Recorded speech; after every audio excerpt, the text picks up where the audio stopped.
Buenas noches, compañeros y compañeras de Chile y América Latina, y en especial de los hermanos en México y las hermanas en México.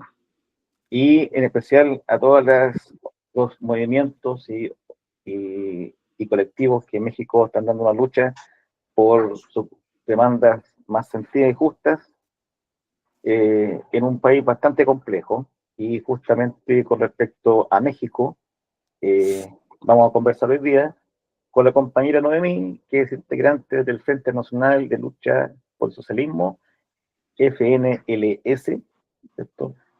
Y que uno de sus trabajos políticos de este frente es luchar por los derechos fundamentales o los derechos humanos. Pero para eh, digamos, conocer más sobre México, ¿cierto? Vamos a conversar con la compañera Noemi para que nos cuente cuál es la situación actual de los derechos humanos en México. ¿Ya? Eh, Hace tiempo, ¿cierto? Se pensó que México iba a cambiar por la sola elección de López Obrador, ¿cierto? Que se iba a iniciar un nuevo periodo y que los derechos de los trabajadores, de los campesinos, de los indígenas, iban a ser respetados. Pero al parecer no ha cambiado mucho eso. Eh, ¿Qué nos puede contar? Sí, pues buenas noches a toda la audiencia. Efectivamente, bueno, soy parte del Frente Nacional de Lucha por el Socialismo. Yo soy perseguida política por el gobierno de Michoacán y bueno, ante esta situación en México, efectivamente se creyó que en el 2019 comenzaba una nueva etapa de democracia, donde se decía que por el hecho de que llegaba a la silla presidencial un partido político que mucho dijo que es de izquierda y que iba a respetar los derechos humanos y que iba a haber justicia para todas las víctimas de la desaparición forzada, que era un gobierno del pueblo y para el pueblo. En el transcurso de su sexenio se fue desenmascarando realmente el carácter represivo de este gobierno, que en lugar de respetar los derechos humanos como mucho lo alardeó en campañas y también durante su periodo de gobierno, se demostró que nada de esto era cierto. ¿Por qué? Porque en el caso de los detenidos desaparecidos no hubo justicia como él lo prometió. Mucho es muy sonado el caso de los 43 normalistas de Ayotzinapa, que él de manera discursiva dijo que era sano que se investigara al ejército, sobre todo porque históricamente es de los responsables materiales, de los principales responsables de las desapariciones forzadas, las ejecuciones extrajudiciales, toda la serie de violaciones a los derechos humanos que se han cometido en nuestro país y que sin embargo, pues esto no se dio, incluso no se han dado los archivos que están en manos del ejército, se han cambiado la versión de los hechos sobre el caso de los 43 normalistas. Esto solo para ejemplificar lo que hay a nivel nacional en el país con el tema de la desaparición forzada, con el tema de las ejecuciones extrajudiciales, porque también en su gobierno redujo las cifras de los detenidos desaparecidos, que incluso en, en épocas de campaña él daba una cifra de más de 750,000 víctimas de desaparición forzada y que en su gobierno solamente reconoció una cifra muy reducida. Entonces la estrategia que supuestamente él utilizó es buscar desaparecer los hogares, emitir discursos diciendo que ya habían encontrado a los desaparecidos. Sin embargo, cuando los familiares iban o pedían información sobre estos casos que supuestamente ya habían encontrado a las víctimas, pues se encontraban con la sorpresa de que no había tal información, que la fiscalía no sabía en dónde se encontraban. Entonces fue parte de su estrategia el mentir, el decir que ya no había desapariciones forzadas, que se estaban respetando los derechos humanos, y con el tema de los trabajadores también ha reducido, anulado de facto los derechos humanos en la cuestión de los derechos laborales, se le ha dado también como mayor apertura a los sindicatos charros, al charrismo sindical, ha anulado los derechos laborales, los derechos humanos de manera en general. Entonces, en el país también mucho se mencionó de que ya no había la desigualdad, que vivíamos en un periodo de bienestar, que la violencia había disminuido de manera significativa. Sin embargo, los grupos de paramilitares han crecido y son los que, pues de alguna manera, tienen el control en la geografía mexicana. Entonces, nada de lo que se dijo de manera discursiva corresponde con la realidad. Entonces, para nosotros, como Frente Nacional de Lucha por el Socialismo, decimos que el gobierno de López Obrador vino a calmar todo el descontento popular que había en el país, porque con los gobiernos anteriores del PAN, que se vino a aplicar el terrorismo de Estado como política de gobierno, donde se implementó el terror de manera sistemática y generalizada. Entonces decimos que el gobierno de López Obrador vino a apaciguar todo ese descontento que ya había, porque el descontento estaba al por mayor, estaba generalizado.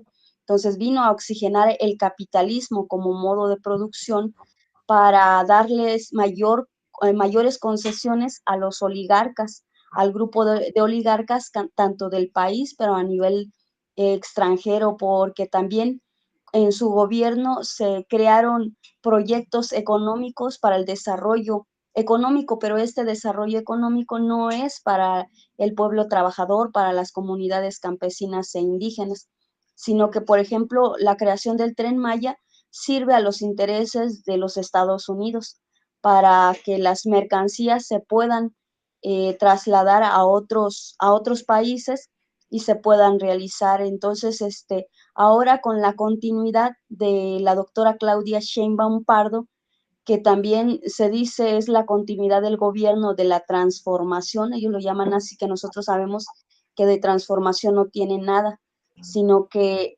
nuevamente la violencia se dispara, las desapariciones forzadas nuevamente aumentan las cifras, que a lo mejor mediáticamente no se dan a conocer de manera como se dio con los gobiernos anteriores, y que esto de alguna manera viene a ocultar toda la situación que vivimos en el país. Sin embargo, persisten las desapariciones forzadas. Este gobierno también de la doctora Claudia Sheinbaum Pardo niega de manera tajante y dice que ya no existen las desapariciones forzadas en el país, que existen las desapariciones, que estas las comete el narcotráfico o el crimen organizado. Sin embargo, también la historia nos ha demostrado que el grupo o a lo que ellos llaman narcotráfico o crimen o delincuencia organizada no son más que grupos creados, financiados por el propio Estado para implementar el miedo, el terror en regiones del país y de esta manera justificar la militarización del país para que los militares salgan a las calles, se sigan cometiendo violaciones a los derechos humanos. Es como un ciclo de violencia que no termina y eh, que también es parte de la política de la contrainsurgencia que se viene dando en el país, que es un tema que tampoco sea del pasado, sino que se sigue implementando sexenio tras sexenio, se ve que esta violencia se recrudece, que esta violencia continúa y que no se ha erradicado de la vida pública del país. Entonces, pues sí es una situación bastante complicada para el pueblo trabajador, porque lo curioso es que donde está desplegado el ejército o la Guardia Nacional, que es una corporación policíaca militar recién creada en el gobierno de López Obrador, en los lugares donde se encuentran estas corporaciones, es donde también las investigaciones periodísticas mencionan que hay aumento de la violencia institucionalizada. Entonces, la violencia se sigue incrementando, se sigue presentando en las regiones del país, en aquellas regiones donde hay riquezas naturales, pero también en aquellas regiones donde en los gobiernos del PRI y del PAN hubo organización popular y que en el gobierno de López Obrador se trató de corporativizar el descontento popular y que pues muchas organizaciones se desmovilizaron porque precisamente dijeron ya no va a haber motivos para movilizarse porque vamos a tener todo resuelto. Incluso yo recuerdo que algunos normalistas era lo que decían, ya no va a haber necesidad de movilizarnos porque vamos a tener asegurado las demandas que nosotros hemos exigido en otros momentos. Pero la violencia no ha cesado, que incluso los normalistas han sido víctimas de esta violencia. Ha habido asesinatos en contra de estudiantes normalistas en el estado de Chiapas, en el estado de Puebla, también en Tlaxcala. Ha habido normalistas que han sido víctimas de la represión, que han sido víctimas del asesinato y que a las normales se les intenta también desaparecer, se les ha disminuido el ingreso para sus albergues, se ha disminuido la matrícula de estudiantes para que puedan ingresar a estas normales. Entonces se está coartando los derechos que fueron conquistados en un determinado momento. O sea, se podría decir que el progresismo también en México, como en todas partes, sirve como instrumento de la clase dominante, de las transnacionales, del imperialismo, y su principal función sería confundir al pueblo y también desarrollar toda una política contrainsurgente. Claro, claro, Esa sería la también aquí en función. México. Y entonces no habría ninguna diferencia fundamental entre un gobierno de López Obrador con un gobierno de, de, del PAN, por ejemplo, o de otro partido, del PRI. Son esencialmente caras del mismo cubo. ¿Mm? Así es, lo que cambia es el matiz con el que se está aplicando, porque con los gobiernos anteriores fue como más descarado, más abierta la violencia. Ahora es un poco más, digamos, como escondida, como por debajo del agua, pero la intensidad es la misma, que incluso, por ejemplo, ahora se reformó o se legisló una ley, por ejemplo, donde ya hay una CUR con el supuesto de que es para agilizar la búsqueda de los desaparecidos, pero es con la intención de espiar a toda persona. Entonces, por ejemplo, lo que se justificó era esto, de que una CUR donde tenga todos los datos, las huellas digitales, los datos biométricos de cada persona como para buscar a los desaparecidos, cuando a los desaparecidos a los que se buscan sí son de este sexenio, pero también del sexenio anterior. Entonces, pues esos que están desaparecidos, ¿cómo se van a registrar en esta nueva CUR que se legisló supuestamente para buscar a los desaparecidos? Y ahora también, por ejemplo, todos los teléfonos tienen que estar registrados y todo el control de los datos de la telefonía la va a tener en el control la Sedena, el propio Ejecutivo Federal, pero es la intención es pues vigilar a toda persona y sobre todo también detectar quiénes son los que se están organizando de manera independiente, porque bueno, para nosotros lo que se castiga es la organización popular de carácter independiente. Lo mencionaba con esta situación de que se corporativizó a muchas organizaciones en el sexenio anterior y que hoy en la actualidad también es a lo que se castiga a aquellos que se organizan de manera independiente. Entonces, eh, buscan tener mayor control entre la población para evitar la movilización o para desmovilizar a aquellos que ya estamos organizados. Mm. Noemí, hola, ¿qué tal? Luis Herrera acá, soy miembro de esta página, de este canal y también miembro de Socorro Rojo, una organización latinoamericana que lucha por la libertad de los presos políticos a nivel del continente. Mira, nosotros supimos harto sobre México por medio de compañeros, gente que participó en el comité de expertos que estuvo en México y que tratando el caso de los normalistas desaparecidos en Ayotzinapa. Eh, hemos sabido de la indiferencia con la que fue recibido por las altas autoridades en México. Es decir, al progresismo mexicano, al progresismo, al reformismo mexicano no le interesa absolutamente nada la opinión internacional.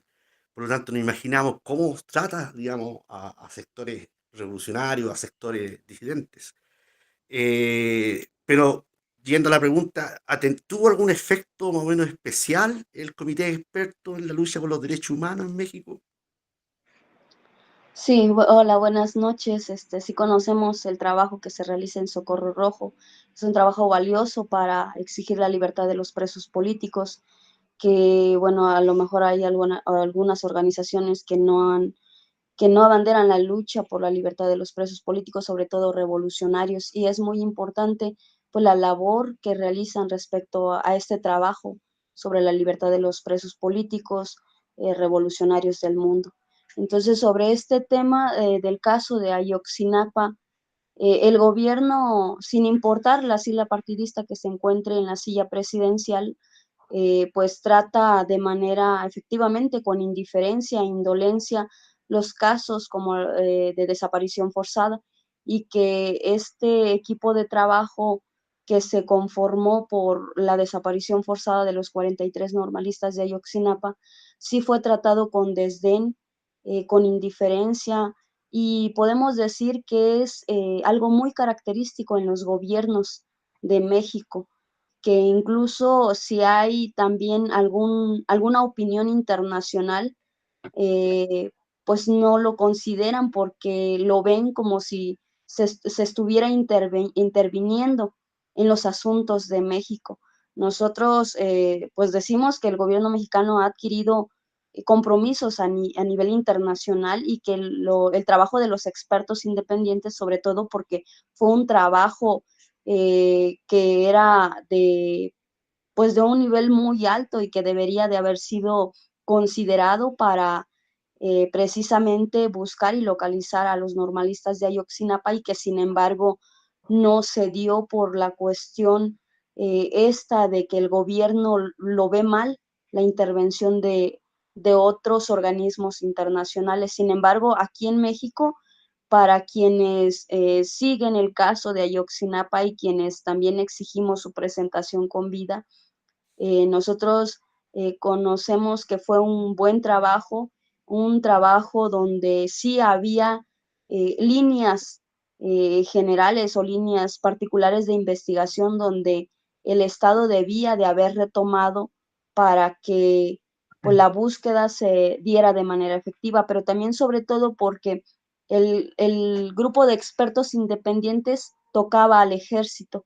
Entonces, por esta cuestión fue que también no se les trató como deberían de haber sido tratados, porque pues sí tocaba este punto importante del ejército, que precisamente tiene archivos en sus manos que no ha querido dar a conocer, y que aunque el gobierno de López Obrador se comprometió con los familiares a que ibas a abrir estos archivos que se le iba a entregar a los familiares, finalmente no lo hizo. Puso muchas trabas, muchos pretextos para no abrirlos. Entonces, desde acá en México nosotros vimos bien el trabajo que realizó este grupo de expertos independientes, porque sabemos de la experiencia que tienen, de la calidad en su trabajo para pues aportar. Sin embargo, el gobierno de México se cerró, no quiso pues dar con el paradero de estos detenidos desaparecidos, de los 43 normalistas de Ayotzinapa. Entonces es lamentable la situación que hoy vive nuevamente el caso de los 43 normalistas de Ayotzinapa, porque se pretende borrar y mantener en el olvido este caso como si nunca hubiese pasado. Entonces, el tema de la justicia aquí en México sí es complicado, porque se mantiene en la impunidad a los responsables materiales e intelectuales estas graves violaciones a los derechos humanos. Cuando describías tú la relación de los paramilitares con el narcotráfico, no pude dejar de pensar en Colombia, ¿cierto? En los paramilitares, en Guatemala también, con respecto a los escuadrones de la muerte. Eh, es curioso que la misma lógica se repita en países tan distantes, ¿cierto? La relación y el rol de los paramilitares con el narcotráfico como si fuera un brazo más, ¿cierto? De exterminio del Estado, ¿ya? Siendo que el vínculo entre los paramilitares y el narcotráfico con el ejército son evidentes, o sea, no, son innegables. Pero en el caso de México, México tiene una estructura federal, ¿cierto? Son estados.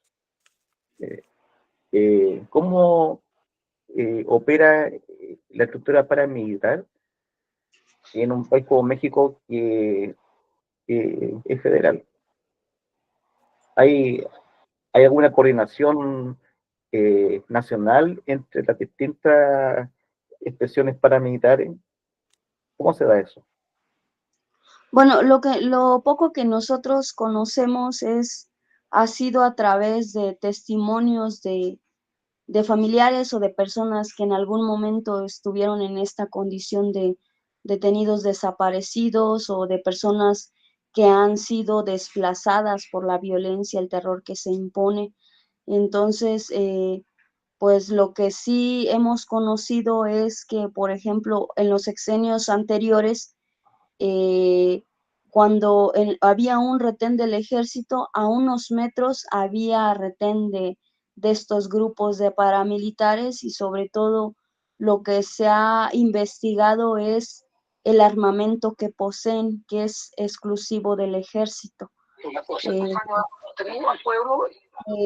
También, por ejemplo, en otros momentos, en la guerrilla, por ejemplo, de Lucio Cabañas en Guerrero, estos grupos empezaron a actuar posteriormente a la guerrilla de Lucio Cabañas, implementando el terror para evitar la organización de los pueblos, porque ahí pues había organización de los pueblos que resistían por toda la violencia, la pobreza y la miseria que decidieron organizarse y también, bueno, nosotros, por ejemplo, en el año 2020 que detuvieron y desaparecieron a un compañero y que por la lucha que realizamos logramos que lo presentaran con vida en una mesa de diálogo que se había establecido con el gobierno municipal de Chiapas, que los compañeros iban a presentarse precisamente a entablar esa mesa para revisar el caso.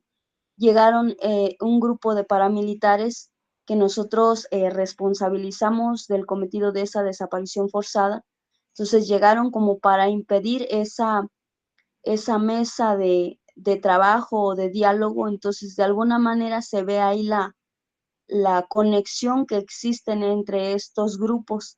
Entonces, lo conocemos también por las investigaciones de periodistas que hablan o que han llevado investigaciones sobre los vínculos que hay entre el paramilitarismo con el Estado y que ha sido grupos del ejército, grupos de élite, los que crean estos grupos de paramilitares y que son entrenados, que incluso se han encontrado algunos lugares de adiestramiento para, eh, para crear estos grupos y, y son creados para que el Estado pueda lavarse las manos y que sea más difícil como comprobar esa relación que existe entre el Estado y estos grupos de paramilitares. Entonces, ha habido en varios estados de la República donde se han dado pues la creación de estos grupos de paramilitares, ya decíamos, sobre todo ha sido en los estados donde ha habido organización popular independiente, donde ha habido grupos armados revolucionarios, como en el caso de Guerrero, donde hoy, por ejemplo, todo el estado de Guerrero está lleno de grupos paramilitares que implementan el terror, el miedo, y que esto hace que las poblaciones, las comunidades tengan que dejar sus lugares de origen y se tengan que refugiar en otros lugares, que ha habido incluso toques de queda en el mismo estado de Michoacán. Ha habido esta situación de la creación de estos grupos que ahí le llaman grupos de autodefensa, pero que han tenido el apoyo, la quiesencia del Estado, que incluso, por ejemplo, en Chiapas, con los compañeros que tienen el asedio de un grupo paramilitar, se ha visto que llega ahí corporaciones policíacas como la Guardia Nacional. La Guardia Nacional es una corporación policíaco-militar a nivel federal, y que esta corporación llega al campamento de este grupo paramilitar, y que incluso se ha visto que ellos han sido beneficiados en algunos programas sociales, mientras nuestros compañeros pues viven en condiciones de pobreza. Por ejemplo, pavimentación no hay en las comunidades, o por ejemplo la infraestructura de las escuelas es muy, muy pobre. En ese campamento de paramilitares, la infraestructura en cuestión de las escuelas, de la carretera, de la vía pública, del alumbrado público es mucho mejor, y se ha visto esas corporaciones llegar a esos campamentos de paramilitares, que incluso cuando ha habido una ejecución extrajudicial, un asesinato político contra nuestros compañeros, se ha visto como los rondines de estas corporaciones policíacas a nivel tanto federal como estatal, para asegurar que se cometa esta violencia o este crimen. Existe esa protección entre estos grupos de paramilitares por parte de las corporaciones de los tres niveles de gobierno. Entonces podríamos decir que existe esta coordinación en los tres niveles de gobierno a nivel República Mexicana, para el cometido de estos crímenes y para que se proteja a estos criminales que son los paramilitares. Me imagino que ahí la CIA tiene que estar, pero metida con todo, a través de la DEA, a través de otras agencias, infiltrando la Policía Nacional, el Ejército, eh, debe estar ahí metida. Seguramente porque pues también en el año 2022, 23 aproximadamente, nosotros estábamos en una actividad aquí en la Ciudad de México. Entonces, una persona llegó aparentemente como solamente para observar lo que realizábamos. Estábamos en un plantón de manera específica. Sin embargo, los compañeros se dieron cuenta que su actuar era como muy sospechoso. Entonces, en su cámara fotográfica traía varias fotografías de varias personas de organizaciones, incluso de nosotros, pero sus credenciales era de un reportero. Algunas de sus credenciales, posteriormente, otras credenciales que traía era de la CIA, del CISEN. Entonces, seguramente, y sí, pues estos agentes están en nuestro país, porque incluso al ejército de Estados Unidos se le ha permitido que le dé adiestramiento al ejército mexicano. Entonces, por eso también nosotros decimos que es parte de la política contrainsurgente que está diseñada desde los Estados Unidos, para callar el descontento popular y sobre todo golpear a las organizaciones populares de carácter independiente. En relación a la desaparición forzada, eh, ¿qué rol ha jugado la prensa en México? En la misma política de acá en Chile, por ejemplo, ocultar lo importante, ¿hay algún tipo de prensa independiente que saque esto a la luz? Sí, hay prensa independiente. Hay algunos que sí sacan, bueno, es muy poca la información que sale sobre los detenidos desaparecidos, lamentablemente existe una dictadura de opinión donde aquellos medios que no se pliegan a los discursos de la presidencia de Palacio Nacional son cuestionados, son señalados, son estigmatizados, porque mucho se ha dado el discurso de que son es prensa reaccionaria no, más bien es prensa conservadora. Entonces, este es el título que se le ha dado a esos periodistas y que aquellos periodistas que tienen o que dan la voz al Estado también lo señalan de esta manera, como que también se cierra esa opinión crítica, esa opinión de los periodistas que sí hacen precisamente un periodismo crítico e independiente. Entonces, sí, incluso nosotros muchas veces hemos sido censurados por la cuestión de que denunciamos lo que acontece, la violencia que hay en el país, el caso de las desapariciones forzadas, los casos que tenemos nosotros como organización no salen a la luz, sino que por eso tenemos que tener como un medio alternativo para dar a conocer entre mismo pueblo trabajador y otras organizaciones lo que acontece en nuestra contra y lo que acontece a nivel nacional contra el pueblo trabajador. Ahora, Y el papel de la intelectualidad, es decir, lo que nosotros sabemos aquí, desde, no sé, digamos, México se caracterizó por tener algún tiempo, históricamente, una intelectualidad bastante crítica, progresista, digamos, incluso pensadores avanzados en relación al socialismo. ¿Qué pasa hoy día con la intelectualidad en México? En relación, Hay por ejemplo, en todo caso. ¿Mm?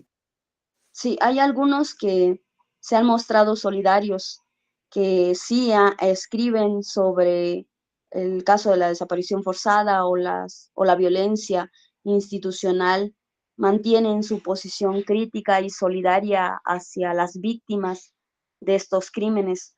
Hay otros que se han plegado a la voz del gobierno federal porque también pues creyeron en el discurso de que sí se estaba dando un cambio y una transformación. Entonces algunos han caído como en esta concepción reformista de decir que sí las cosas están mejorando, que sí va a haber justicia para todos estos casos. Entonces es poca la intelectualidad que escribe, que cuestiona sobre lo que se dice desde Palacio Nacional y lo contrasta con lo que se vive realmente en el país. Entonces, sí es poca, sí existen aquellos que sí cuestionan la política de gobierno, pero también son, pues de alguna manera, son también como señalados o cuestionados también en el decir del por qué se tiene ese pensamiento cuando en el país sí se está dando una transformación.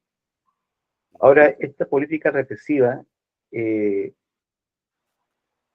se da en forma distinta o parecida si es en la zona campesino a si es en la ciudad. Me refiero a la política en general contra insurgentes y en particular a los paramilitares. ¿Cómo operan los paramilitares, por ejemplo, en ciudad? Ok. Aquí, bueno, en las ciudades se forman más como grupos de choque, donde son los que golpean o golpeadores, los que golpean a organizaciones que se manifiestan, que denuncian situaciones que viven en sus colonias. Por ejemplo, en Oaxaca, transportistas que se manifestaban en una ocasión llegó un grupo de golpeadores precisamente pues a golpearlos y a querer quitarlos del espacio donde ellos se encontraban movilizándose. Entonces se le ha dado también mucha creación a estos grupos en la ciudad y pues en las comunidades son estos grupos de paramilitares que están armados y que ejercen hostigamiento de manera como más directa. Bueno, también en la ciudad también es más directa a través de los golpes, a través de desprestigiar la lucha que se desarrolla en cuanto a las demandas que tienen los sectores. Entonces, pues sí tienen como otra denominación, no tanto grupos de paramilitares, sino que más bien grupos de choque con la intención de pues desprestigiar, deslegitimar la lucha que se desarrolla en la ciudad. Pero la política represiva sigue siendo la misma. Nosotros decimos, sí se ha modificado un poco porque de alguna manera, se perfecciona esta política para que no se vea tanto que es el gobierno el responsable o el que está detrás de estos grupos. Se trata de ocultar el vínculo que existe con estos grupos de choque como con los grupos de paramilitares para pues deslindarse de toda la responsabilidad que tienen en los hechos criminales que estos cometen. En el último tiempo está muy de moda el tema del fascismo, ¿cierto? El avance de la ultraderecha en Europa eh, y también en América Latina, con Bolsonaro, con Bukele y otros. ¿Ya? Eh, los paramilitares, ¿cierto? Se puede considerar también como una expresión del fascismo, eh, que, que su ideología es fascista. ¿Hay alguna relación entre el pensamiento de ultraderecha o fascista con estas bandas criminales? Pues podemos decir que su origen, pues desde su creación, pues tienen la intención de golpear a las organizaciones, de evitar la movilización.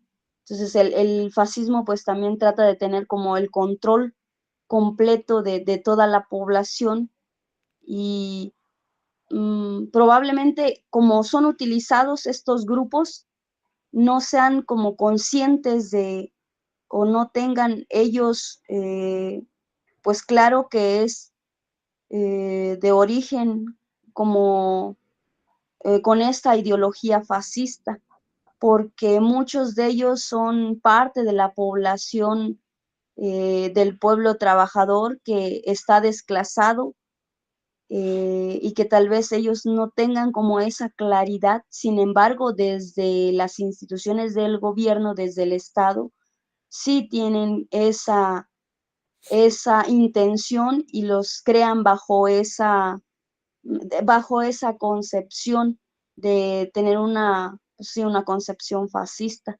pero en nuestro país aún esa característica no lo tienen por ser parte de la población en general, por ser parte de la clase trabajadora, pero que no tiene conciencia de su condición de clase, que viven desclasados, están extraviados en esa conciencia de clase y que pues no se tiene como conciencia del para qué se realiza.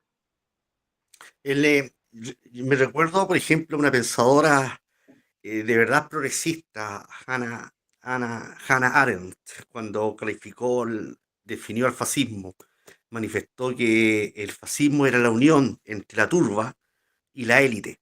Es decir, entre sectores de la clase trabajadora no conscientes, pero dirigidos por la élite. ¿Se da eso? Los paramilitares, los sectores que pertenecen a los paramilitares y a la ultraderecha que provienen del pueblo, ¿son dirigidos en realidad por la élite o dirigidos directamente por el ejército o la policía? Pues yo creo que hay que hacer como esa diferenciación, porque hay quienes sí son dirigidos por la élite, son creados como para proteger sus intereses, mientras que otros son creados por el ejército con la intención de cometer pues los crímenes, las desapariciones forzadas, para que sea más difícil que se le responsabilice al Estado de estos hechos. Sí ha habido en algunos momentos que se han creado estos grupos directamente desde la élite.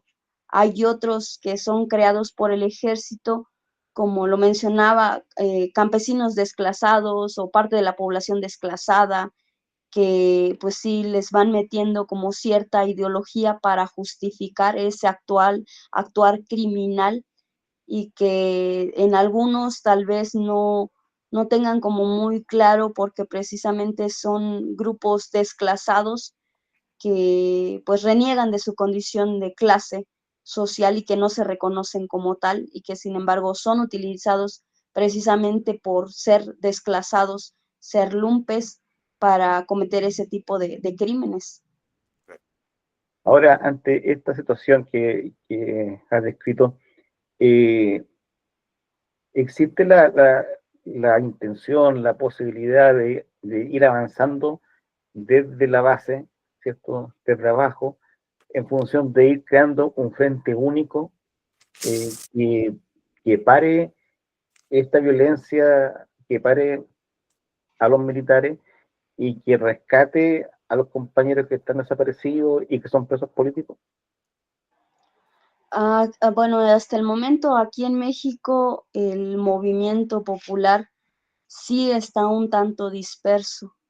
No hay todavía esa unidad como quisiéramos para que se pudiese hacer frente a toda la violencia que hay en el país. Eh, Nosotros, bueno, desde nuestra experiencia, podemos decir que cuando el pueblo pues sí está unido, sí se puede haber algunos logros. Nosotros, junto con otros compañeros aquí en México, el Comité Cerezo México, la Organización de Lucha por la Emancipación Popular, somos parte de una coordinación junto con los familiares de 2 revolucionarios que se encuentran en condición de detenidos desaparecidos, por la lucha que nosotros hemos dado durante todos estos años, logramos que su caso llegara a la Suprema Corte de Justicia de la Nación. Se emitió una sentencia que fue gracias a todo lo que nosotros realizamos, a la documentación desde los derechos humanos, desde las movilizaciones, las exigencias año con año en las calles, en los espacios públicos, en las universidades, la denuncia en algunos medios, tratando pues de echar abajo la censura que aún sigue y que también creamos algunas alternativas para poder hacer que el caso llegara a nivel nacional, que lo conocieran diferentes sectores de la población. Hicimos diferentes jornadas de lucha año con año, y también la cuestión jurídica fue muy importante para lograr que este caso lo atrajera a la Suprema Corte. Estuvimos de manera constante insistiendo también con la Suprema Corte para que finalmente reconocieran que se cometió una desaparición forzada en el caso de Gabriel y Edmundo y que el responsable es el Estado. Entonces, en estos momentos aquí en México todavía tenemos un largo camino por andar porque pues no está un tanto atomizado. Lo mencionaba, el gobierno de López Obrador trató o corporativizó, logró corporativizar a muchas organizaciones. Hay otras que se mantienen de manera independiente, han hecho sus esfuerzos, pero aún todavía no se tiene ese poder para hacer frente. Sí se puede lograr, pero aún no estamos como en esa etapa de arrancar a los desaparecidos de las garras del Estado, que sí se puede, también en otros momentos de la historia de lucha de nuestro país, de México, se logró arrancar a los desaparecidos. Sin embargo, todavía pues sí nos falta hacer mucho trabajo para arribar a esa unificación de esfuerzos, tanto en lo político, lo de derechos humanos, la cuestión jurídica, que todo se coordine para que empujemos todos y podamos pues lograr que se presente a los detenidos desaparecidos. Quisiera que nos contara sobre el siguiente caso de los 2 compañeros, de Edmundo Reyes Amaya y Gabriel Alberto Cruz Sánchez, que fueron desaparecidos el 2007 y que en el momento de ocurrir este hecho, ambos eran militantes del Partido Democrático Popular Revolucionario, Ejército Popular Revolucionario. Eh, ¿Qué puedes contar sobre ese caso? Sí, sí, bueno, efectivamente a ellos los desaparecieron el 25 de mayo de 2007 en un contexto de violencia institucional donde se estaba desplegando el terrorismo de Estado como política de gobierno. En ese entonces ya estaba de presidente de la República Felipe Calderón Hinojosa. Se desplegó la violencia en diferentes sectores de la población a nivel nacional.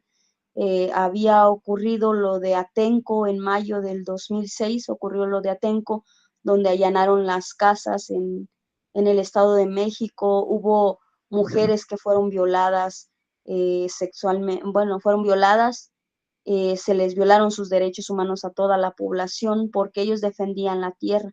Entonces también en ese momento en Oaxaca estaba una movilización por parte del magisterio democrático.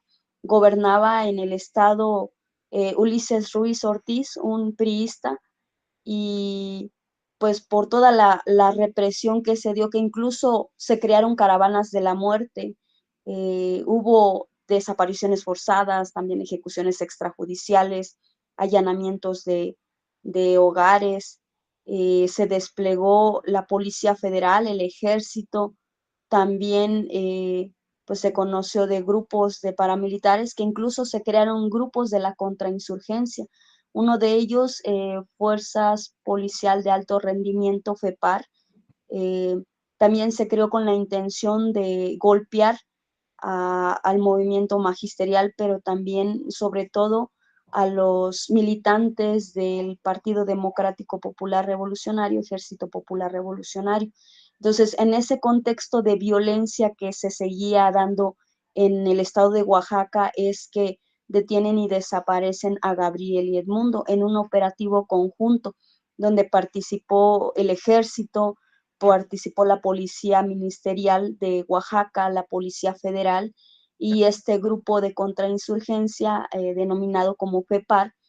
Entonces a ellos se conoce que ellos fueron trasladados a lo que fue la Procuraduría General de Justicia del Estado de Oaxaca. Ahí se les vio torturados. Hay testimonios que dicen que a ellos se les vio torturados en esta instancia de gobierno y posteriormente se desconoce su paradero. Eh, por la lucha de los familiares, porque en un primer momento el gobierno negó que los tenía, negó que ellos los desaparecieron. Sin embargo, por los testimonios tanto de las personas que trabajaban en la Procuraduría y otros testimonios, incluso de los médicos que dicen que uno de ellos dice que testificó que ellos estaban aún con vida. Eh, por eso se documentó el caso de desaparición forzada y pues echó abajo la versión del Estado de que había sido el narcotráfico quien los había desaparecido. Se logró que la Comisión Nacional de Derechos Humanos emitiera una recomendación al gobierno de Oaxaca y al gobierno federal. Por lo que ella también mencionó en su reporte, es que había muchas inconsistencias en las declaraciones que habían dado las corporaciones policíacas a las que había investigado. Entonces, posteriormente, se crea el Comité de Familiares de Detenidos Desaparecidos hasta encontrarlos, que lo conforman la hija de Edmundo Reyes Amaya y la hermana de Gabriel Alberto Cruz Sánchez. Entonces, ellos también fueron a nivel internacional a denunciar este caso. Cuando la hija de Edmundo está en una gira a nivel internacional, hay unas personas que son enviadas por parte de Felipe Calderón, el entonces presidente, los envía para que se entreviste con los familiares de Edmundo, la esposa y el hijo, y lo que querían hacer era investigar más sobre el partido revolucionario al que ellos pertenecen. Entonces, las preguntas que les hacían era más sobre, pues, sobre querer investigar qué era lo que hacía Edmundo, si ellos tenían conocimiento de la militancia de Edmundo en este partido revolucionario, y también hostigar, era la intención hostigar, imponer el miedo para que dejaran sobre todo de exigir su presentación con vida. Entonces a ellos incluso los llevaron al cuartel militar número 1 para hacerle esa serie de interrogaciones. Y posteriormente, bueno, por la lucha que desarrollamos, porque los familiares de Gabriel y Edmundo hicieron un llamado a las organizaciones, a las personalidades progresistas, de también sumarse a la exigencia de presentación con vida de sus familiares. Entonces, nosotros, cuando ellas hacen el llamado a la solidaridad, nosotros no dudamos en dar esa solidaridad. Nosotros empezamos a exigir su presentación con vida en las marchas, que en ese momento estaba muy estigmatizado, bueno, todavía está estigmatizado, pero en ese momento varias organizaciones no quisieron abrazar ese caso precisamente por el miedo que existía y la vinculación que se hacía de decir que si una organización exigía la presentación con vida de Gabriel y Edmundo, significaba que eran parte de ese grupo armado revolucionario. Entonces, varias organizaciones de carácter independiente no quisieron abrazar esa exigencia. Nosotros nos mantuvimos a pesar de que también en nuestra contra ha habido compañeros que han sido asesinados, ejecutados, el hostigamiento por parte del Estado por exigir la presentación con vida de ellos dos, que incluso a nosotros también se nos señala que somos parte del Partido Democrático Popular Revolucionario, Ejército Popular Revolucionario, por el hecho de dar la solidaridad y exigir la presentación con vida. Entonces, nosotros hemos dado la solidaridad primero por principio político que tenemos como organización. Segundo, porque se trata de una grave violación a los derechos humanos que desde el derecho internacional menciona que ningún ser humano merece estar en esa condición. Entonces, por eso, esos son los motivos por los que nosotros pues decidimos dar la solidaridad a los familiares, sobre todo porque pues en ese momento la censura que aún hay, pero en ese momento pues nadie tampoco quería hablar sobre el caso, ninguno de los periodistas. Entonces sí fue muy, muy difícil romper con esa dictadura, con ese estigma de señalarnos que somos parte del grupo armado revolucionario y que pues hasta la fecha el Estado nos sigue señalando.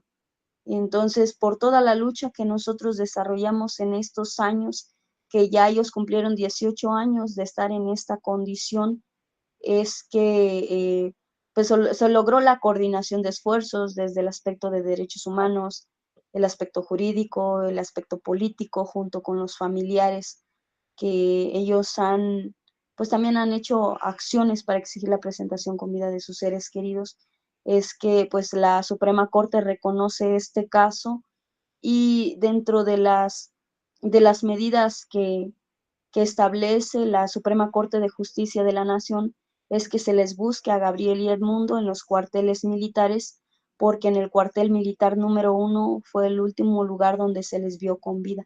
Hay un testimonio que señala que a ellos se les vio torturados en el cuartel militar número 1, por lo tanto la sentencia señala que se les debe de buscar en los cuarteles militares.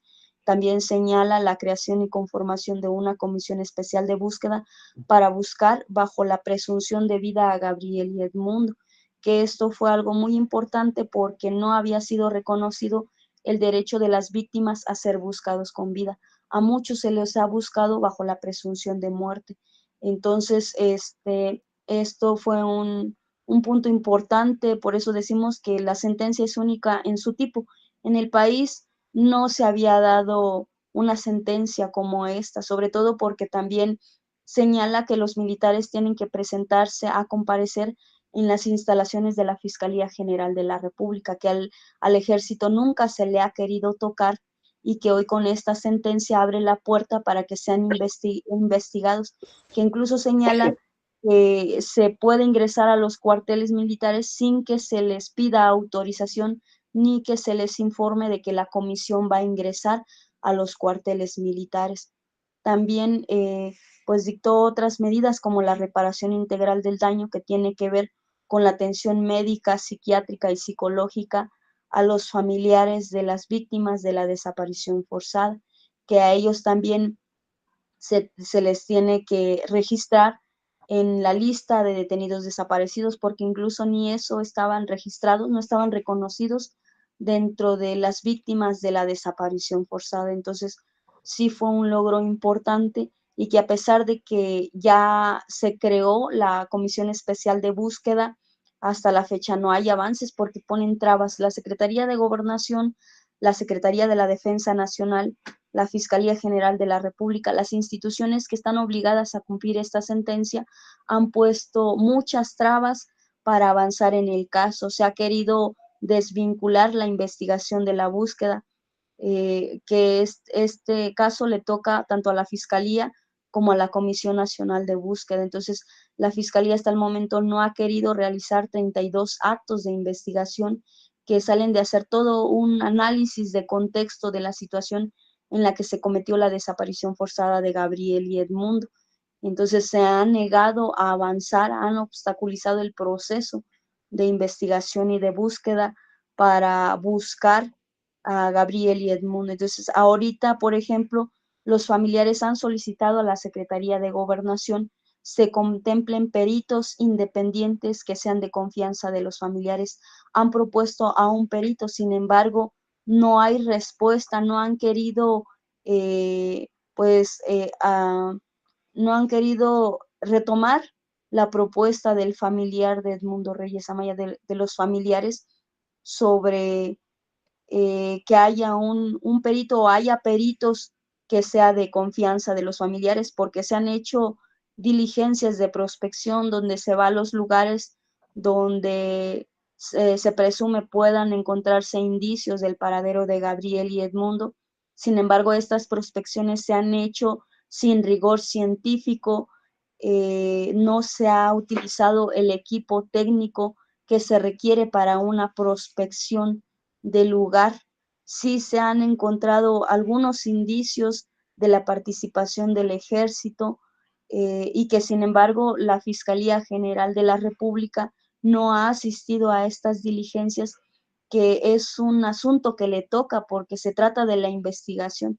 Sin embargo, en algunas diligencias de prospección no ha querido asistir porque lo que dice que es un asunto que no le toca. Sin embargo, la sentencia es clara porque también señala que las instituciones, todas las instituciones que están obligadas a cumplir con esta sentencia se deben de coordinar para que haya un trabajo efectivo y no se tenga que revisar el caso solamente de instancia en instancia, que es lo que hacen, por ejemplo, con otros casos, con otros familiares de detenidos desaparecidos. Los envían a una instancia, posteriormente los envían a otra, entonces no hay avances porque pues el interés no es encontrar a los detenidos desaparecidos. Entonces sí, nos encontramos con una política de impunidad, de dilación, de burocratismo, de indolencia, de cinismo, porque también ha habido otros casos de familiares donde aparentemente hay atención de las instituciones de gobierno y que lo que han hecho es utilizarlas para reformar la ley de desaparición forzada de personas, pero reformarla a su conveniencia, donde dicen que ellos pues consideraron las opiniones de los familiares y que esas reformas de ley surgen por estas intervenciones o comentarios de los familiares, y que sin embargo los familiares están inconformes porque pues prácticamente los utilizan. Entonces, pues el caso de Gabriel y Edmundo no hay muchos avances. Lo que hemos visto es que se sigue perpetuando la desaparición forzada porque pues hasta la fecha no se tiene conocimiento de su paradero, no se tiene conocimiento en qué condición se encuentran y sobre todo los responsables están siendo protegidos por el propio Estado, porque uno de los responsables principales de la desaparición forzada de Gabriel y Edmundo presenta amparos y pues se le otorgan esos amparos para que no pueda ser detenido. Entonces la situación sí está compleja para este caso y para todos los casos de desaparición forzada. Entonces hasta el momento, que incluso se da otra versión de la desaparición forzada que se cometió en su persona. Desde las instituciones del Estado dicen que a ellos los desaparecieron el 24 de mayo de 2007, cuando incluso el Partido Democrático Popular Revolucionario ha dado la versión y ha dicho que los desaparecieron el 25 de mayo. Entonces es una forma de tergiversar pues la verdad y los hechos de este acontecimiento. Entonces el Estado mexicano se niega a buscarlos, sobre todo con vida, que incluso el gobierno de López Obrador se había comprometido a que se haría justicia. En ese momento aún no se había ganado lo de la sentencia, pero incluso él mencionó que iba a respetar la decisión de la Suprema Corte y que de ser necesario iba a abrir los archivos que estaban en manos del ejército para que a Gabriel y Edmundo se les buscara, que iba a dar la orden de que las instituciones no se convirtieran en cómplices de esta desaparición forzada. Y lo que vemos es precisamente que existe la complicidad del Estado, de este gobierno, para mantener en la impunidad este caso de grave violación a los derechos humanos. Resulta increíble. Yo te escucho todo lo que tú estás contando sobre estos dos compañeros y, y todo lo que hace el Estado, los tribunales, que sea la fiscalía, el gobierno, y es escuchar lo que ocurría en Chile en el tiempo de la dictadura de Pinochet. Ocultamiento de pruebas, obstrucción de la justicia, negación de la existencia de los desaparecidos, eh, utilizar a los familiares, etcétera. Son todas prácticas propias de una dictadura. ¿Sí? Sin embargo, eso se daba en Chile con los militares en el poder, ¿sí? Y se da en México con los civiles en el poder. Entonces, por eso el hecho de que haya civiles, la gente tiende a pensar de que en México no hay dictadura. ¿Sí? Y, ¿Y por qué es importante ese aspecto? Porque lo que se hizo en Chile, en Argentina, en Brasil, en Uruguay, donde hubo dictaduras, ¿cierto? Militares, fue una guerra sucia, una guerra interna. ¿Sí? Entonces, la academia, los intelectuales, la prensa, asocian guerra interna, guerra sucia, cuando están las Fuerzas Armadas del poder, cuando hay dictadura militar. Pero curiosamente, esa guerra sucia, esa guerra interna, desaparece por obra y gracia de esos mismos intelectuales, únicamente cuando hay civiles en el poder. ¿Eh? Y esta comparación es importante porque México eh, acogió a muchos perseguidos chilenos en la dictadura de Pinochet. Fue un lugar de refugio. ¿Sí? Sin embargo, a pesar de que fue un lugar de refugio a muchos exiliados, en el mismo momento en que recibía a los perseguidos de la dictadura de Pinochet, ¿cierto? Derivados de esa guerra interna, esa guerra sucia, el Estado mexicano cometía los mismos hechos en contra de su población. ¿Cómo se explica esa suerte de esquizofrenia, bipolaridad de la clase dominante mexicana, que por un lado se muestra condenatoria a la dictadura de Pinochet, entre otras, ¿cierto? Se muestra proclive al, al refugio y al exilio chileno, y a la vez que tiende esa mano, ocupa los mismos métodos que la dictadura de Pinochet en contra de los movimientos sociales y armados. Sí, bueno, nosotros vemos que hay un doble discurso del gobierno federal. Ha habido desde sexenios pasados y el actual pues también no se diga. Entonces, a nivel internacional pretende formar la imagen de que es un gobierno que respeta los derechos humanos, da asilo político a otros, defiende las causas en otros países, en algunos casos, pero con la población mexicana pues se ensaña y aplica su verdadero rostro, su verdadera política. Aquí en México se le ha dado mayor poder al ejército. Se reformó la ley de la Guardia Nacional, donde ahora, bueno, la Guardia Nacional pertenece ya al ejército, pero también se ha abierto un apartado donde se menciona que incluso el ejército puede contender en elecciones. Entonces, para nosotros también significa como un paso hacia las dictaduras militares que se dieron en Latinoamérica. Entonces, en nuestro país, pues no se había dado esta cuestión de las dictaduras militares como, digamos, de manera más o de manera abierta, sino que conforme también el capitalismo se va descomponiendo, considero que también esto va dando a que en los países donde pues no se habían dado las dictaduras militares, se empiece a recrudecer y se empiece pues a abrir campo para esta situación y que se violen de manera pues más flagrante los derechos humanos. Entonces, es lo que se está configurando en nuestro país, porque también, pues podemos decir que es el propio ejército quien toma las decisiones, a quien se le ha dado mayor poder para el cometido de estos crímenes.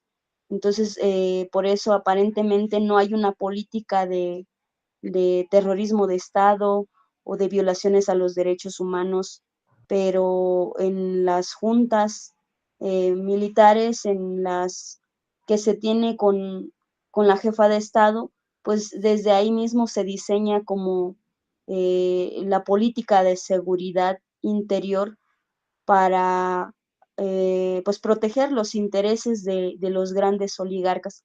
Entonces, en nuestro país se está dando una nueva etapa del reacomodo de la oligarquía, de la concentración y acumulación del capital. Decíamos, el gobierno de Morena vino a oxigenar la crisis económica que hay en el país, derivado de la crisis económica a nivel internacional, para dar un reposicionamiento de los grupos oligarcas en el país.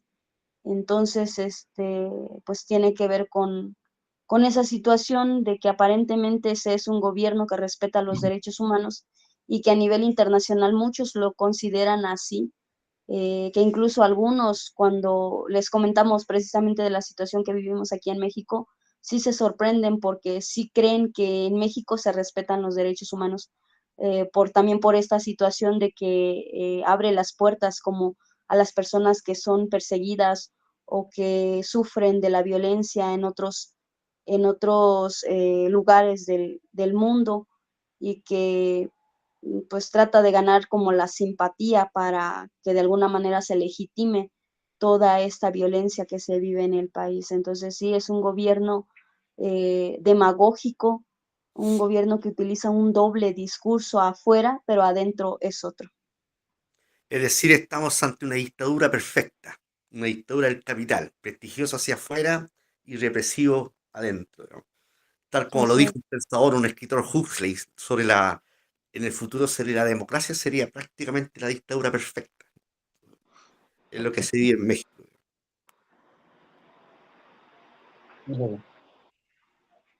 Increíble. Y eh, actualmente, ¿cuántos eh, presos políticos hay en México? ¿Cuánta gente eh, desaparecida hay? Exactamente no tenemos como contabilizado cuántos presos políticos hay en el país, pero sí se siguen sumando los presos, que también el discurso es que no hay presos políticos, hay políticos presos, dicen desde Palacio Nacional, pero sí ha habido la creación de carpetas incriminatorias, con la intención de pues apresar a una forma de castigar a luchadores sociales, activistas políticos, defensores de derechos humanos. Sí están en aumento, no tenemos una cifra como exacta para mencionar. Y en el caso de los detenidos desaparecidos, el gobierno reconoce a 127,000 las víctimas de la desaparición forzada. Sin embargo, algunos periodistas dan a conocer que cada día desaparecen a 46 personas.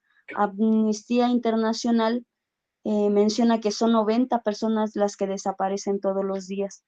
Entonces, no hay como también un registro exacto de las víctimas de la desaparición forzada porque pues, los familiares, por el temor, por la desconfianza en las autoridades, que también los familiares de los detenidos desaparecidos han sido víctimas de alguna ejecución extrajudicial, de otra desaparición forzada. Entonces, por eso existe ese miedo, esa desconfianza en las autoridades de ir a denunciar, porque pues es lo que les ocurre a ellos también, el cometido de otros crímenes de Estado. En el caso de Perú, ¿cierto? Derivado de la guerra interna que hubo y últimamente eh, derivado del caso Olimpo y Perseo, eh, está muy, muy de moda, se pone mucho en práctica lo que los compañeros han llamado el derecho penal del enemigo, ¿cierto? Que es el procesamiento de compañeros, eh, pero en el cual en esos procesos se deniega los más elementales derechos, se transgrede el mismo derecho penal, ¿cierto? Se impone penas excesivas, se falsifican las pruebas, son juicios políticos, no juicios jurídicos, y se imponen sentencias totalmente desmedidas. Eh, y eso en base a la negación de que como son compañeros que pertenecen a instancias sociales, movimientos sociales o partidos revolucionarios, eh, se les despoja de todo, ¿ya? Eh, hasta su condición de seres humanos. Y al despojarlo de esa condición esencial de ser humano, ¿cierto? Se le impone este derecho penal del enemigo. Eso también ocurre en México. Sí, por lo que menciona, sí es lo que ocurre en nuestro país. Por ejemplo, nosotros tenemos el caso de nuestro compañero Higinio Bustos Navarro, que es un campesino indígena, hablante de la lengua náhuatl. Entonces, él desde los años 70, mediados de los años 70 del siglo pasado, se organizó para recuperar las tierras que estaban en manos de los caciques. Nuestro compañero es parte del Frente Nacional de Lucha por el Socialismo y que desde esos años a la actualidad se mantiene organizado por la vía independiente. Entonces, a nuestro compañero se le fabricó un delito desde el año 2008. Esa carpeta se activó en el año 2011, se ejecutó la orden de aprehensión en el año 2021 y que también su proceso jurídico estuvo lleno de irregularidades. Supuestamente el único testigo del hecho, que bueno, a nuestro compañero lo acusan de haber asesinado de un militar activo.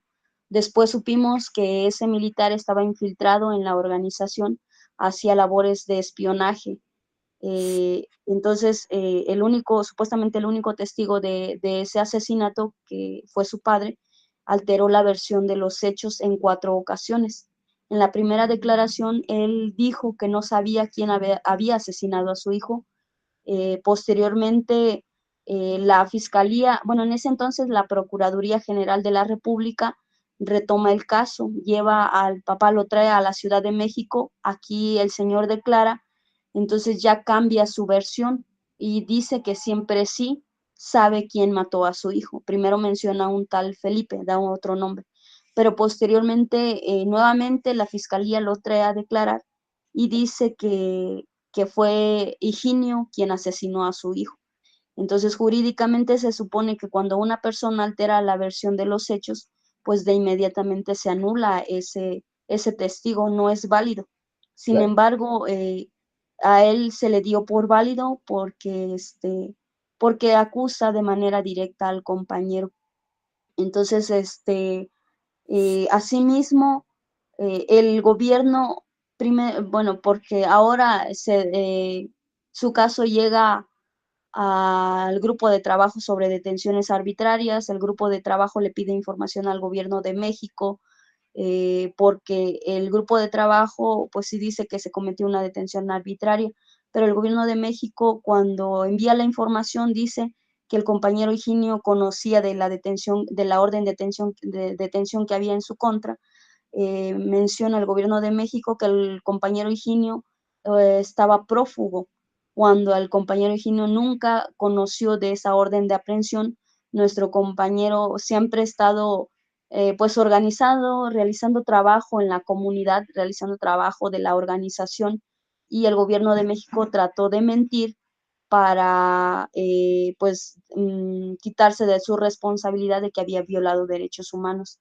Entonces, que incluso también dice que al compañero Higinio perdió todos los amparos porque no los pusieron como a tiempo. Sin embargo, el compañero no se le protegió de la ley porque le negaron los amparos. El compañero lo detienen un 4 de mayo del 2021. Para el 6 de mayo de ese mismo año del 2021 ya se le había dictado auto de formal prisión sin haberle dado el tiempo necesario a su abogado para defenderlo. Entonces, por una serie de artilugios, obligan al compañero a que firme su traslado a un cerezo que le queda como a 10 horas de su lugar de origen, para aislarlo de la organización, para aislarlo de su familia, y pues de esta manera lo mantienen encerrado sin que se tenga contacto con los compañeros de la organización. Se le impide pues prácticamente que se le visite porque está en un lugar muy retirado. Entonces, en un primer momento, un juez había determinado que el compañero era inocente porque la juez que había armado el acto de formal prisión no había hecho de manera correcta eh, ese auto de formal prisión. Posteriormente, la juez solamente lo que hace como copiar y pegar lo que le había dicho el otro juez, y como que sostiene esa orden de aprehensión. Entonces, ha habido una serie de artilugios leguleyos sobre el caso. Se le violó el derecho al debido proceso, a la presunción de inocencia, y que, bueno, como mencionaba, su caso llega al grupo de trabajo sobre detenciones arbitrarias de la ONU. Entonces, el grupo de trabajo, a través del análisis jurídico que realiza, dice que efectivamente nuestro compañero fue detenido de manera arbitraria, que se le violaron derechos humanos, y determina que su detención es por ser indígena, por pertenecer al Frente Nacional de Lucha por el Socialismo, es decir, está preso por sus ideas. Entonces, lo que determina este grupo de trabajo es que el compañero tiene que ser liberado de manera inmediata, que se le debe de reparar el daño que se causó en su persona, porque sí se violaron derechos humanos. Sin embargo, hasta el momento, el gobierno de la doctora Claudia Sheinbaum Pardo no lo ha querido dejar en libertad, porque lo que dice es que esa opinión que da la ONU no es vinculante, que es un tema del Poder Judicial. Sin embargo, el grupo de trabajo le solicita al gobierno de México que lo deje en libertad porque ya demostró que es inocente, y es una negativa total a querer pues asumir esa responsabilidad internacional, porque de lo que sabemos es que las opiniones que da la ONU, los llamamientos son vinculantes, porque así lo había resuelto la Suprema Corte de Justicia de la Nación, que es el máximo tribunal de justicia en el país. Sin embargo, se mantiene con esa negativa a querer dejarlo en libertad, porque en el expediente al compañero lo señalan de ser parte del Partido Democrático Popular Revolucionario, Ejército Popular Revolucionario. Se nos criminaliza, incluso se nos menciona que somos una organización criminal terrorista, por el hecho de dar la solidaridad a los familiares de Gabriel y Edmundo. Entonces, pues con lo que menciona, sí, sí, aquí en nuestro país también se da esa situación que se crean testigos, se les violan los derechos al debido proceso, a la presunción de inocencia. Entonces, pues es muy similar a lo que acontece en otros países. Increíble. Ujú. Es como si todos los gobiernos, las clases dominantes de América Latina estuvieran coordinados para aplicar la misma política. Eh, eh, en, eh, en Chile, por ejemplo, hay 136 presos políticos. Está el caso de Ecuador, con los compañeros presos guevaristas. En Paraguay, con la compañera Carmen Villalba. En Perú, con los presos de la guerra interna, más el caso Perseo y Olimpo, y sumando también a los compañeros que estuvieron presos o están presos derivados del estallido social en Perú. Eh, entonces, es como un manual que los gobiernos siguen, más allá si son gobiernos de derecha o si son gobiernos progresistas. Todos tienen la misma política, ¿cierto? Y que se adecua según sea la conflictividad social, la lucha de clases, ¿cierto? En, en cada país. Habrá de más intensidad, de más baja intensidad, de mayor intensidad, pero la lógica es la misma. Y en esa lógica existe una coordinación entre el poder judicial, ¿cierto? El poder político y también la prensa, ¿no? La prensa es fundamental porque previo a los golpes represivos se orquestan campañas mediáticas en función de justificar el golpe que viene. ¿Ya? Entonces, hacen toda una campaña del terror, ¿cierto? Para criminalizar algunas luchas sociales, eh, estigmatizarlas, ¿cierto? Y, eh, y convencer a la población de que son criminales, de que son terroristas y que hay que liquidarlos. ¿Ya? Es decir, la prensa crea un ambiente previo eh, para justificar los golpes que el Estado, la élite, el poder económico, la clase dominante va a perpetrar contra un grupo que, que pone en peligro sus intereses bastardos de clase. Eso también se da en México, creo yo. La, la, Sí, la prensa debe tener un rol importante y que tragaré de todo principio ético moral del periodista. El periodismo se transforma en un periodismo mercenario, ¿eh? Digamos, está al servicio de los grandes poderes. sí, y aquí en México desde Palacio Nacional es desde donde se dirige como, digamos, el golpe o se dirigen los señalamientos hacia las organizaciones o hacia quienes están organizados de manera independiente, porque desde ahí se señala a quienes se organizan como los transgresores de la ley, como los radicales de izquierda, así llegó a mencionar López Obrador, los conservadores, así también llegó a mencionar que eran los conservadores los que pues se llegaban a manifestar, que incluso pues sí llegaba a hacer señalamientos de que algunas organizaciones eran financiadas por Estados Unidos o por algunas otras instituciones del extranjero. Entonces, desde Palacio Nacional se emiten esos discursos con las mañaneras y que algunos medios de comunicación pues lo retoman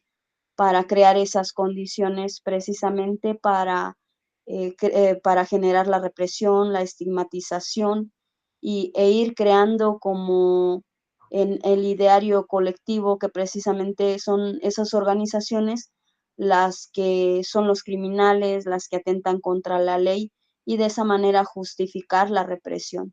Por ejemplo, apenas recientemente el 6 de agosto, en el estado de Chiapas, a nuestros compañeros hubo una incursión policíaco-militar en la comunidad, en el poblado Efraín Espinosa, donde llegó la Fuerza de Reacción Inmediata PACAL, que es un grupo también creado por el gobierno de Morena en el estado de Chiapas, que precisamente mucho alardeó que era para eliminar o combatir la impunidad, y que se ha visto que a quienes combate es al pueblo en general, pero también al pueblo organizado. Entonces, los medios de comunicación sacaron como para justificar esta represión y allanamiento contra los compañeros es que es porque somos una organización que quemamos coches, que generamos como el miedo en ese municipio. Entonces es como también la retórica de algunos medios que retoman desde las instituciones de gobierno para justificar esa represión. Entonces decimos, pues sí es lamentable que incluso ese gremio, o algunos de ese gremio que también han sufrido la violencia de Estado, pues dirijan sus plumas hacia criminalizar a quienes nos mantenemos por la vía independiente, y que no es que sea una organización que nace en este sexenio o en el sexenio pasado, sino que nosotros tenemos 19 años de existencia como organización, y que durante todos estos sexenios hemos denunciado la violencia de Estado sin importar de qué partido político sea. Entonces nosotros lo que hacemos es señalar el fenómeno, porque en política no se trata, no es una cuestión personal, sino que se trata de una cuestión que tiene que ver con las injusticias que se viven en el país. Entonces lo que hacemos es señalar el hecho, el fenómeno que se vive, y sobre todo pues a quién o quiénes somos los que estamos siendo afectados con toda esa violencia.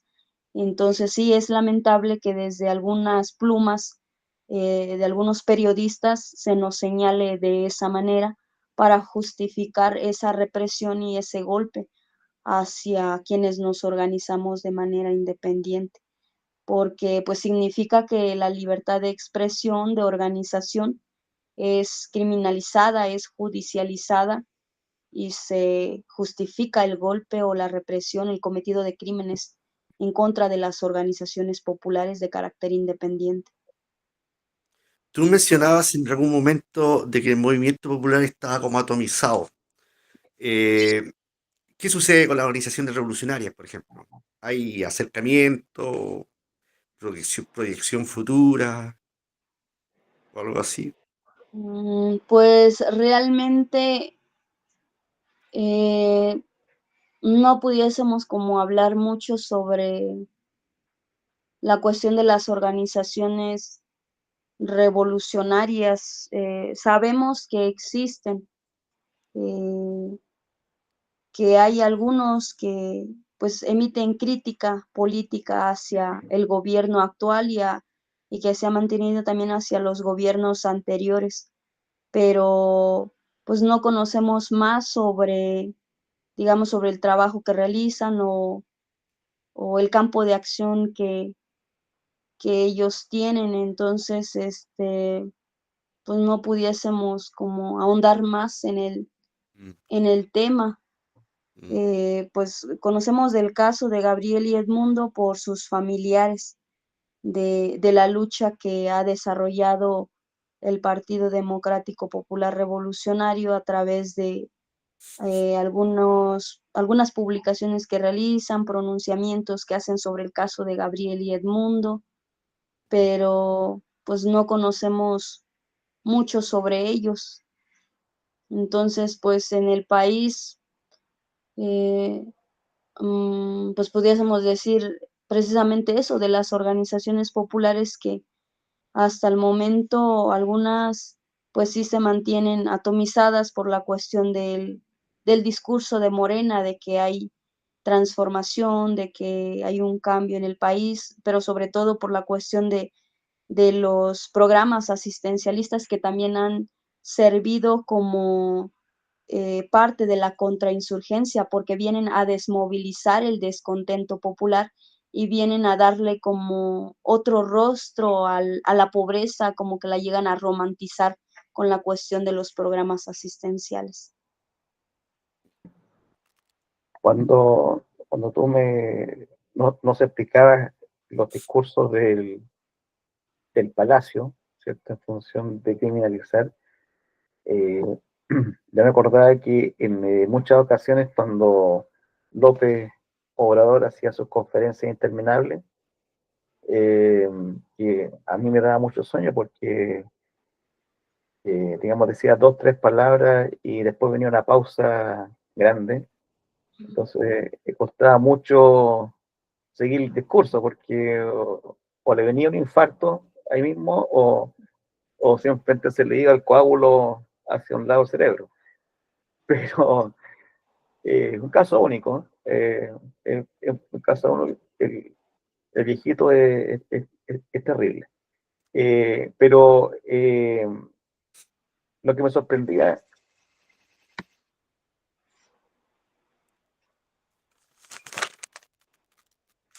era precisamente el telón de fondo, que era un lienzo con el rostro de Ricardo Flores Magón. Y si hay algo que define al compañero Ricardo Flores Magón, es su calidad de rebelde, revolucionario, eh, ideólogo de la Revolución Mexicana.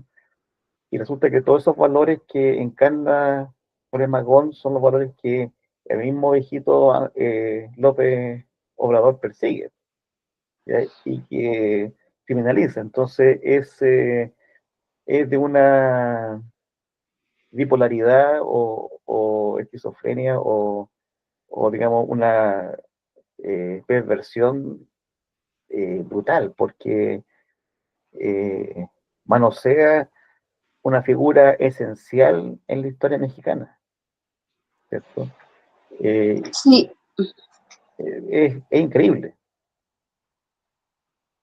sí, y también me recuerda a una parte de lo que habla Lenin cuando menciona que los revolucionarios cuando realizan su práctica revolucionaria son perseguidos, pero posteriormente cuando los asesinan o cuando están muertos tratan de realzar el trabajo que ellos realizaron, pero con el fin de ganar simpatía en el pueblo, porque también López Obrador se declaraba como el que estaba de acuerdo con el trabajo que hizo Francisco y Madero, cuando Francisco y Madero fue un traidor de las causas del pueblo, porque el pueblo le había solicitado que le regresara las tierras que habían sido también despojadas de los campesinos. Sin embargo, sí, Francisco y Madero tuvo el apoyo de una parte de la población, pero también era parte de la burguesía del campo, de la burguesía agraria, y que Francisco y Madero traicionó al pueblo. Y bueno, con esta cuestión también de Ricardo Flores Magón, pues es lo que buscan, tratan de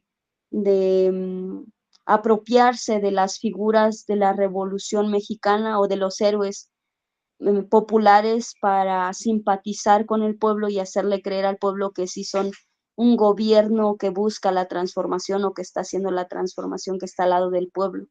Por eso los utilizan también o ha utilizado a Ricardo Flores Magón, el ideólogo de la Revolución Mexicana, para hacer creer al pueblo que sí es un gobierno, pues que es para el pueblo y que es de los pobres. Entonces, pues ha tergiversado también la historia de nuestro país con algunos señalamientos como pues esta cuestión de decir que el Madero es o sí fue un representante como de las masas trabajadoras cuando no es así. Entonces sí han hecho también una serie de tergiversaciones a la historia de México, de la lucha del pueblo de México. pareciera que esa también es otra función del progresismo, que es tergiversar todo, especialmente la historia, porque, por ejemplo, actualmente en Chile hay una candidata a la presidenta, a la presidencia, ¿cierto?, del Partido Comunista, que está apoyado por toda la centroizquierda. Y es curioso porque ella hace poco, en una entrevista siendo militante comunista, decía que ella se construye desde la socialdemocracia. Entonces, es como si hubiera un comunismo socialdemócrata, una cosa muy, muy rara que los politólogos van a tener que estudiar. La, la existencia de ese espécimen. ¿Eh?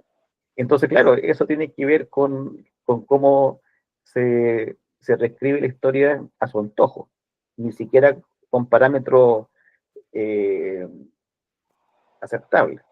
Y más todavía en el caso de Flores Magón, habiendo sido perseguido y habiendo sido un preso político. Eh, y a la vez que lo reivindica, en México existen presos políticos, existen perseguidos, existen desaparecidos, ¿cierto?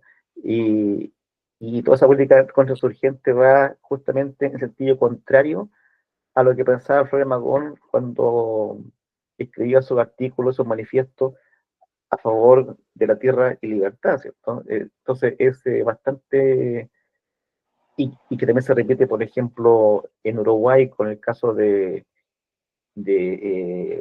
Mujica, ¿cierto? Mujica tiene esa misma impronta, ¿eh? Un tipo bonachón, simpático, viejito, medio irreverente, que, en fin, eh, y que le entrega una versión histórica totalmente distorsionada. Así es. Compañera, estamos llegando ya al término de esta entrevista que ha sido bastante importante, bastante clara, ¿cierto? Eh, y nos gustaría mandar un saludo a los familiares de los compañeros Edmundo y Gabriel, ¿cierto? Junto a todos los perseguidos políticos, presos políticos, familiares de los desaparecidos, especialmente también al compañero Higinio Bustos, eh, y decirles que el espacio de América Rebelde está a su disposición, ¿cierto? Es un medio humilde, combativo, internacionalista, eh, pero que se pone a disposición de todos ustedes, ¿cierto?, para que publiquen, envíen todo lo que tengan que enviar y nosotros gustosamente lo publicamos, lo subimos a la página, eh, y, y, bueno, y esperamos que sea una contribución para ustedes, esto en lucha por la justicia, por la libertad de los compañeros, por la verdad también, eh, y que podamos contar con ellos en vida, ¿cierto? Eh, y en libertad en el caso del compañero Higinio. Eh, si usted gusta, puede usar el tiempo que queda en llamar, ¿cierto? En convocar a los que están escuchando en función de lo que ustedes están peleando. Sí, pues muchas gracias. Agradecemos enormemente el espacio que hoy se nos ha dado y también aprovechar para mencionar que nosotros en la Ciudad de México estamos llevando a cabo una jornada nacional de lucha, precisamente para continuar en la exigencia de presentación con vida de Edmundo Reyes Amaya y Gabriel Alberto Cruz Sánchez, en la exigencia de presentación con vida de nuestro compañero Fidencio Gómez Santis, quien también se encuentra en esta condición de detenido desaparecido. Exigimos la libertad del compañero Higinio Bustos Navarro, un preso político. Exigimos juicio y castigo por la ejecución extrajudicial del compañero Gregorio de la Cruz, en el año 2023 fue torturado de manera salvaje, le desollaron el cuero cabelludo, le hicieron heridas con una arma punzocortante en diferentes partes del cuerpo y lo degollaron. Fue ejecutado de manera extrajudicial y también pues exigimos el alto a la represión que existe en nuestra contra, la persecución política, el hostigamiento, la agresión que hay hacia quienes integramos el Frente Nacional de Lucha por el Socialismo. Entonces nosotros pues mantenemos nuestras exigencias y que pues no vamos a desistir hasta lograr justicia para todos los casos de ejecuciones extrajudiciales, de desaparición forzada, hasta pues lograr que las condiciones de vida de nuestro pueblo sean diferentes. Entonces nosotros somos una organización que a pesar de que tiene tal vez poco tiempo, 19 años, pero nos mantenemos, somos diferentes organizaciones las que damos continuidad a este proyecto político organizativo porque estamos convencidos que la única alternativa es que el pueblo se organice de manera independiente y que luche para lograr su emancipación de las condiciones oprobiosas que genera el régimen capitalista. Entonces agradecemos los saludos que se envían a los compañeros, se los haremos llegar y agradecemos que también desde sus países estén al pendiente de la situación que hay en nuestro país, de la situación que vivimos también como organización popular independiente. Entonces agradecemos mucho el espacio y también saludos a los compañeros que son parte de América Rebelde, a los compañeros que son parte de Socorro Rojo, y pues también agradecemos que sigan realizando el trabajo que ustedes realizan. Muchas gracias, Noemí. Fuerza y saludos, ¿eh? Gracias, saludos. Muchas gracias y hasta la próxima reunión y entrevista. Claro. También la invitamos a ver la posibilidad de hacer un programa en conjunto. Sería muy bueno que con el Frente Nacional hacer un programa de análisis de coyuntura, de información, ¿cierto? De cómo está la pelea en cada país. Claro, estamos a disposición. Muchas gracias. Muchas gracias, compañero. Que esté bien. Nos vemos. Igualmente. Próxima, nos vemos. Hasta Chao, luego. chao. Saludos. Chao.